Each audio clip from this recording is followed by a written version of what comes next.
इस बीमारी के नाम आप लोगों को पता है क्या? नहीं पता है ना, हम बोल देगा। इस बीमारी का नाम है बवासीर। बवासीर जब किसी को लगता है उस टाइम में ऐसा होता है, जो खुजली होता है ना, खुजली होता है, जगह में खुजली होता है।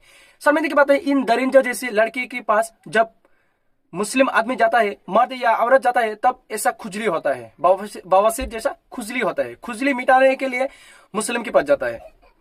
क्या किया था वो इन लड़कियों ने? क्या किया था? बुर्का पहनकर सामने आया और खुजली लग गया। तो इन लोगों का दिमाग आजकल ठीक नहीं है, क्योंकि जो खाना की जगह है आजकल गोरू का गोबर खा रहा है, जो पानी की जगह में गोरू का मीट पी रहा है, तो क्या होगा? दिमाग कैसा होगा? दिमाग कैसा होगा ना, जो किसी के धर्म के लोग सामने आ जाएगा, गुस्सा आएगा, दिमाग कैसे खराब कर देगा, परेशानी कैसा करेगा।